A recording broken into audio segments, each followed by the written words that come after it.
Hello guys and Anupama serial से एक बहुत ही बड़ी अपडेट आ रही है। पहले ये अपडेट आया था कि शायद अनुज यानी कि गौरव वापस आ सकते हैं, बट ऐसा नहीं हुआ।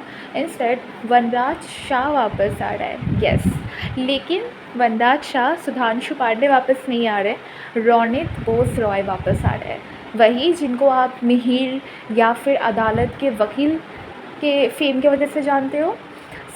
काफ़ी टाइम से कहा जा रहा था कि क्योंकि सासवी का भी बहू थी सीज़न 2 में हमें वापस से तुलसी यानी कि स्मृति ईरानी के साथ मिहिर यानी कि रोनित बोस रॉय देख सकते हैं, बट ऐसा नहीं है, वो वहाँ पे नहीं जा रहे। इंस्टेड पता नहीं कि वो अनुपमा में आ रहे हैं। वनराज शाह का जो कैरेक्टर है, तो वी ऑल नो कि सुधांशु पांडे ने एग्जिट कर दिया था एंड वो वापस तो कभी नहीं लौटने वाले। बट वनराज शाह के कैरेक्टर को उन्होंने डेड तो नहीं दिखाया था, ऐसे दिखाया था कि ये कैरेक्टर गायब हो गया है सीरियल से। कहाँ है, क्यों है, किसी को नहीं पता। एंड अब पता चलने वाला है फाइनली। और ये जो नया कैरेक्टर है ये वनराज शाह भी प्ले करने वाला है। वनराज शाह की एंट्री होने वाली है वापस से सीरियल में, क्योंकि एक तो सासवी का भी बहुती का सीज़न 2 आने वाला है, वो ऑलरेडी बहुत नॉस्टैल्जिक है। एंड दूसरा, अगर आप अनुपमा की टीआरपी देखो तो वो ऑलरेडी करीब 4 हफ्तों से स्ट्रगल कर रहा है। लाइक टॉप से सीधा 3 पे है, 3rd पे है, एंड काफ़ी टाइम से 3rd पे है। 3 हफ्ते हो चुके हैं एंड लेट्स सी इस हफ्ते क्या टीआरपी आती है इसकी। बट अगर आप पिछले 3 हफ्तों पे देखोगे तो अनुपमा 3rd पे ही है, बार बार 2nd पे एंड देन फिर 3rd पे। इसकी टीआरपी वैसे भी थोड़ी बहुत इफेक्ट हो रही है एंड उतनी ज़्यादा इंटरेस्टिंग स्टोरी ये लोग नहीं दिखा पा रहे एंड शायद इसलिए लोग वनराज को वापस ला रहे, थोड़ा सा तड़का डाल देते हैं। एंड मुझे आपका तो नहीं पता, बट मैं तो वनराज शाह और अनुपमा जोशी के ताने और झगड़े बहुत मिस करती हूँ।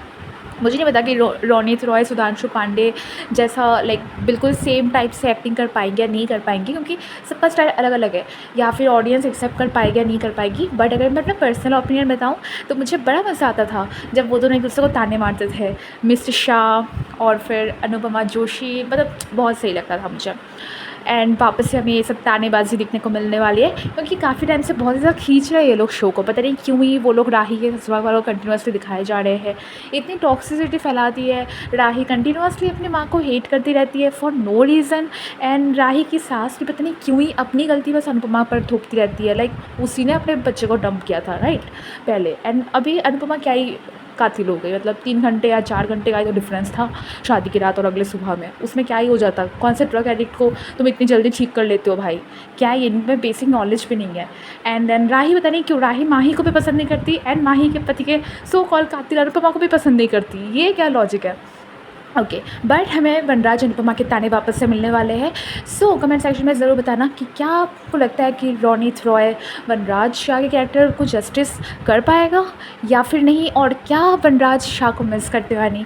और मुझे बताया थोड़ी सी डिसअपॉइंटमेंट तो हो रही है, हमें लगा था कि अनुज वापस आएगा लेकिन वनराज शाह आ रहा है, बट इट्स ओके, क्योंकि दोनों ही अपनी जगह काफ़ी अच्छे हैं। एक तो झगड़े में 4 चांद लगाता था एंड दूसरे रोमांस में। ये भी कुछ बुरा डील नहीं है वैसे। बाकी मुझे एक्टिंग का तो समझ नहीं आ रहा कि ये सूट करेंगे या नहीं करेंगे। बाकी आपको क्या लगता है कमेंट सेक्शन में ज़रूर बताना, और ऐसी और सीरियल अपडेट्स के लिए मेरे चैनल को सब्सक्राइब कर दो, और अगर ये वाली वीडियो पसंद है तो लाइक शेयर ज़रूर करना। ठीक है, मिलते हैं मेरे नेक्स्ट वीडियो में। Till then bye bye.